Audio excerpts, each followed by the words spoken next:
नमस्कार, state times में आपका स्वागत है। और इस समय का जो सबसे गरमाया हुआ मुद्दा है वो यही है कि अब 12th के बच्चों का रिजल्ट कब आएगा। जो पैटर्न सीबीएसई ने इनके लिए तय किया है, क्या ये बच्चे इस बात से खुश हैं? क्या जो 30-30-40 क्राइटेरिया सीबीएसई ने रखा है उससे बच्चे अपनी मेहनत का जो फल उन्हें मिलने वाला है उस पर कितने संतुष्ट हैं? और क्या सीबीएसई को एग्जाम्स कंडक्ट करने चाहिए थे, या ये जो फैसला लिया गया है वो सही है? क्योंकि इन बच्चों का रिजल्ट अब बहुत जल्द 31 जुलाई को हाईकोर्ट के ऑर्डर के मुताबिक सीबीएसई घोषित कर देगा। इसी सब पर डिस्कशन करने के लिए मेरे साथ 12th के कुछ बच्चे हैं, ये जेके पब्लिक स्कूल के बच्चे हैं। आइए इनसे बात करते हैं और पूछते हैं कि इनकी क्या राय है कि सीबीएसई ने जो डिसीजन लिया है क्या वो बच्चों के लिए सही है। सबसे पहले मेरे साथ है अमान्या। अमान्या, कैसे हो आप? मैं ठीक हूँ। कैसा लग रहा है? अब रिजल्ट का काम तो हो गया। एक बात की खुशी है कि कुछ तो घोषित हुआ, क्योंकि पहले बहुत सब कुछ अनसर्टन सा था। बट जो भी थोड़ा सा हमें शॉकिंग भी लगा कि अब एग्ज़ाम्स ही नहीं होंगे, तो जो हमने प्रिपरेशन की थी उस हिसाब से हमें रिज़ल्ट नहीं मिलेगा। और जो 30-30-40% का क्राइटेरिया है वो भी शायद हमें थोड़ा इफ़ेक्ट करे, बिकॉज़ हम जो एग्ज़ाम्स देते हैं वो ये सोच के नहीं देते कि ये हमारे आगे फ्यूचर को इफ़ेक्ट करेगा। तो जो कट ऑफ जाएगा उस पर भी काफ़ी ज़्यादा असर पड़ेगा। तो ये थोड़ा सा हमें अलग सा लगा। बट पूरी सिचुएशन को देखते हुए अगर गवर्नमेंट को कंटेन करना था ये सब कुछ, तो भलाई के लिए ही किया है। बट अगर इसके ऊपर थोड़ा और सोचा जाए तो अच्छा होगा। तो बिल्कुल सही बात अमान्या ने कही कि बच्चे जब पहले एग्जाम देते हैं तो कभी ये नहीं सोचते कि हमारे फाइनल एग्जाम्स हैं तो हम इतनी तैयारी करके एग्जाम दें। हम लोग हमेशा ये सोचते हैं कि कोई बात नहीं, इसके बाद फिर पेपर होने हैं, उसमें अच्छा कर लेंगे। तो उस बात को लेकर कहीं ना कहीं बच्चों में थोड़ी सी मायूसी जरूर है। चलिए, एक और स्टूडेंट है मेरे साथ, निखिल। निखिल, आप क्या कहोगे? जो सीबीएसई ने ये डिसीजन लिया है क्या सही है, और बच्चे कितने खुश हैं? आप कितने खुश हो पर्सनली? मैं खुश हूँ कि सीबीएसई ने एक्चुअली, जैसे माने ने बोला कि एग्जाम के कोई निकाला है उन्होंने कि ताकि हम एक एंड कर सकें कि ये पूरा जो चल रहा था अनसर्टेनिटी वगैरह। निखिल, सच में बताना, पढ़ाई कितनी की थी? नहीं मैम, पढ़ाई की। You were prepared for the exam? मतलब उम्मीद थी कि पेपर होंगे तो मैं अच्छे से दे दूंगा। तो अब जब सीबीएसई ने बोला कि हम 30-30 और 40 के क्राइटेरिया पे काम करेंगे, कि 30% मार्क्स तुम्हारे प्री बोर्ड 10th के ले लेंगे, फिर 11th के ले लेंगे और 40% 12th के लेंगे, तो इससे क्या खुशी है कि नहीं पीछे तो मैंने अच्छा ही किया, चल जाएगा काम? नहीं मैम, बट इससे एक चीज़ पे इफेक्ट होगा। जैसे टॉपर्स हैं तो उनके मार्क्स जो वो उन्होंने एक्सपेक्टेशन की होती है कि 12th में वो अच्छा परफॉर्म करेंगे, चाहे पीछे नहीं हुआ हो, उस पर इफेक्ट पड़ेगा बहुत। बिल्कुल सही बात इसने कही कि टॉपर्स को कहीं ना कहीं ये बात थोड़ी सी इफेक्ट करेगी। चलिए, मेरे साथ शिवानी है। शिवानी से पूछते हैं कि शिवानी का इस पर क्या कहना है। Shivani ma'am, according to me जो गवर्नमेंट ने किया, डिसीजन लिया, फिलहाल सिचुएशन और सिनेरियो को देखते हुए इंडिया में अच्छा डिसीजन है, बिकॉज यूथ इंडिया का फ्यूचर है। और अगर यूथ के ही आप सेफ्टी नहीं करोगे, प्रोटेक्शन नहीं दोगे, तो उस चीज़ का कोई बेनिफिट नहीं है। 12th इज़ अ क्लास और मार्क्स हैं, इट डजेंट मैटर, फ्यूचर पे इतना अफेक्ट नहीं करते हैं।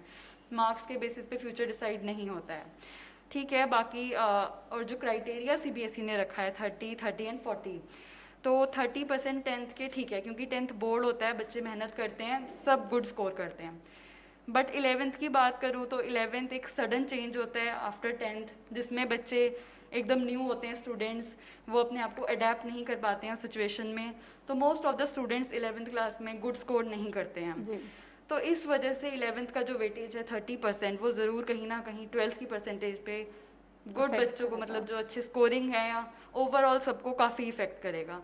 इस वजह से मैं थोड़ी 100% सेटिस्फाइड नहीं हूँ विद दिस क्राइटेरिया। बाकी ओवरऑल इज़ गुड डिसीजन। तो आपकी क्या रिक्वेस्ट रहेगी एडमिनिस्ट्रेशन से या सेंट्रल गवर्नमेंट से अभी भी इस पर, या सीबीएसई बोर्ड से, कि क्या वो 12th के एग्जामिनेशन को जो है वो किस तरह से 11th के एग्जाम्स क्या स्किप कर दें या इस रेशो को थोड़ा सा घटा दे ताकि 11th के मार्क्स इतने? According to me ma'am, 10th के 30% इज़ गुड, बट 11th के वो वेटेज कम कर सकते हैं, या आई थिंक वो स्किप भी कर सकते हैं, क्योंकि 12th में काफ़ी मिड टर्म्स हुए हैं, यूटीज हुए हैं, प्री बोर्ड्स हुए हैं, तो उनको वो कंसीडर कर सकते हैं ज़्यादा।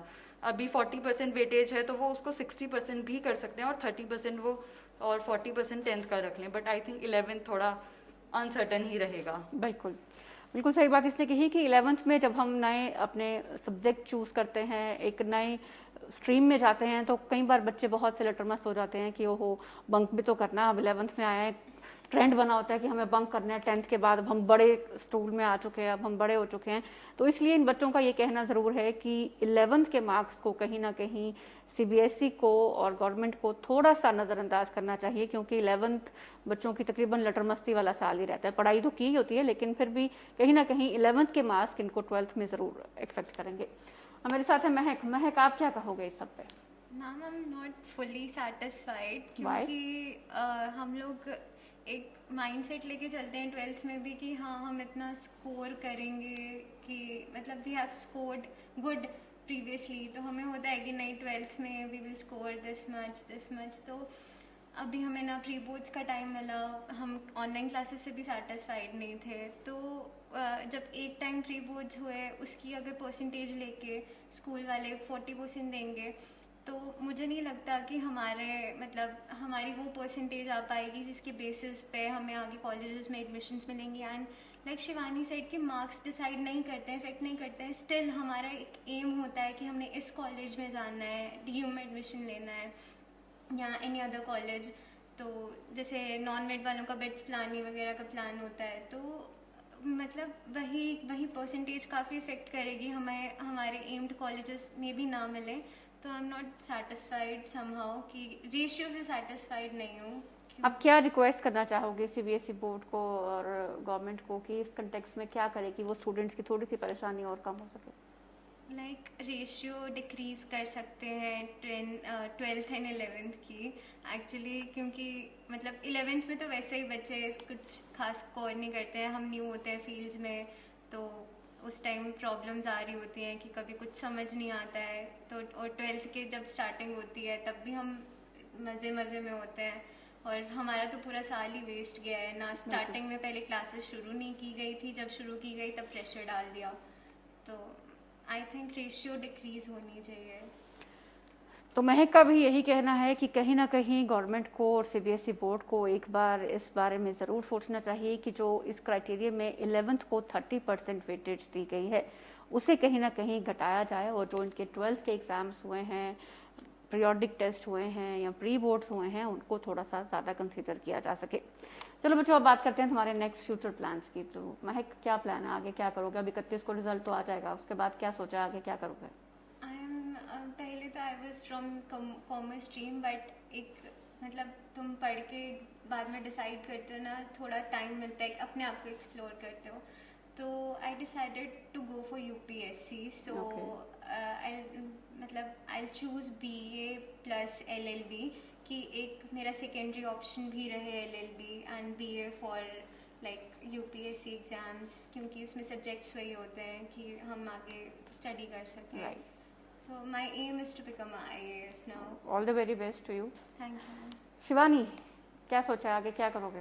मैम, फिलहाल I am searching for good colleges. Mainly मेरा जो एम है वो BHU है, Banaras Hindu University. Okay. And I want to do BA honours in archaeology, and I want to be an archaeologist. Oh, that's great. Why Shivani? क्योंकि हमारे यहाँ के बच्चे अगर यूजुअली देखें तो या तो मेडिकल स्ट्रीम में जाते हैं, या इंजीनियर बनने जाते हैं, या फिर कुछ नया आ गया तो वो आ गया होटल मैनेजमेंट या टूरिज्म में चले जाते हैं। तो why archaeology? It's such a different field. Ma'am, Who inspired you actually? सबसे पहली बात तो ये, जो मोस्ट ऑफ द स्टूडेंट्स हैं उनको नॉलेज ही नहीं होती है डिफरेंट फील्ड्स की। राइट। मेडिकल वाले NEET, JEE, non medical, commerce वाले मोस्टली BBA या BCom, Right. BA for arts. Most of the students aware ही नहीं होते कि इतनी ज़्यादा डाइवर्सिटी है हमारे एजुकेशन में, डाइवर्स फील्ड हैं, ऑल्दो वो चूज़ नहीं कर पाते हैं due to some family pressure भी होता है, या एक बचपन से माइंडसेट होता है कि भाई IAS बनना है, डॉक्टर बनना है, इंजीनियर बनना है। बट जब मैंने हिस्ट्री पढ़ना स्टार्ट किया 6th क्लास में, हिस्ट्री पढ़ना is my like passion, excavations करना, न्यू चीज़ों को डिस्कवर करना। मोर ओवर यही सब चीज़ें हैं जिसने मुझे ज़्यादा अट्रैक्ट किया है। देन समथिंग थोड़ी डिस्कवरी मतलब की है मैंने इस फील्ड को लेके, आगे क्या स्कोप है। सबसे पहली बात है अपना खुद का इंटरेस्ट होना चाहिए, फिर आप किसी भी फील्ड में कर जाएंगे सक्सेसफुली। बिल्कुल सही बात इन्होंने कही, और इनका इंटरेस्ट हिस्ट्री में है जो कि मुझे कभी अच्छी नहीं लगी। एनीवे, चलो निखिल, क्या सोचा है, क्या बनोगे? मैम मैंने अभी एनडीए का पेपर दिया था अप्रैल में, तो उसी का रिजल्ट का वेट कर रहा हूँ। जून में अभी इसी महीने निकलेगा। ओके और एक प्लान बी भी रखा हुआ है जेई मेंस। मतलब प्लान ए तो एनडीए ही है, आर्मी में ही जाना। All the very best. Nikhil, अच्छा एक बात सच बताना, जब ये डिसीजन आया था कि अब एग्जाम नहीं हो रहे और पुराने मार्क्स पे ही हम आपको पास कर देंगे, तो कितनी खुशी हुई थी? पार्टी वार्टी की थी उसके बाद? नो मैम, पार्टी नहीं की? He's a topper, ma'am. Okay, तो पेरेंट्स को फिर ऐसे दुखी होकर सुनाया कि मम्मा पेपर नहीं हो रहे? नहीं वो मैंने अच्छे से सुनाया था कि नहीं हो रहा। तो वो अच्छे से, मतलब उसकी खुशी थी कि हाँ चलो एग्जाम नहीं हो रहे हैं। एक खत्म हो गया ना कि अब हाँ, delay नहीं हो रहा। अनसर्टेनिटी खत्म होगी कि अब चलो फाइनली रिजल्ट आ जाएगा, अब हम ऐसे अधर में नहीं रहेंगे। ओके, अमान्या क्या बनोगे? मैं अभी प्री मेडिकल एग्जामिनेशन की प्रिपरेशन कर रही हूँ। ओके, अगर उसमें होता है तो वेल एंड गुड। तो अभी तो उसी की प्रिपरेशन कर रहे हैं। All the very best to you all. Thank you ma'am. तो चलिए, ये थे हमारे साथ कुछ 12th के बच्चे जिन्होंने कि अपने सजेशंस और अपने सुझाव इस बात पर दिए कि सीबीएसई ने जो ये क्राइटेरिया रखा है 30, 30, 40 का इनके रिजल्ट के लिए, उस पर ये थोड़े से नाखुश हैं और इनका यही मानना है कि सीबीएसई को एक बार फिर इस क्राइटेरिया पर सोच विचार करना चाहिए, क्योंकि 11th का जो 30% रखा गया है उसमें कहीं ना कहीं बच्चों का फ्यूचर डिपेंड करेगा। बच्चों ने 11th में पढ़ाई को इतना सीरियसली नहीं लिया होता, क्योंकि वो नए नए होते हैं, अभी समझ रहे होते हैं कि ये नए सब्जेक्ट्स के साथ कैसे आगे पढ़ाई कंटिन्यू करनी है। तो इस पॉइंट को सीबीएसई को और एडमिनिस्ट्रेशन को एक बार ज़रूर कंसीडर करना चाहिए। और हम यही उम्मीद करते हैं कि इन बच्चों का रिजल्ट जो 31 जुलाई को आने वाला है वो बहुत अच्छा है। ये लोग अपने एक्सपेक्टेड मार्क्स ही लें और जितने मार्क्स इन्होंने एक्सपेक्ट किए हैं कि मुझे 12th में इतना स्कोर करना था, वो उतनी स्कोरिंग इन बच्चों को मिल सके और इनका फ्यूचर आगे बहुत ब्राइट हो। और जब ये अपने अपने फील्ड में एक्सेल करेंगे तो एक बार फिर हम आपसे इनकी मुलाकात ज़रूर कराएंगे। चलिए, इसी पॉजिटिव नोट पे सेगमेंट को यहीं ख़त्म करते हैं, फिर मुलाकात होगी। नमस्कार।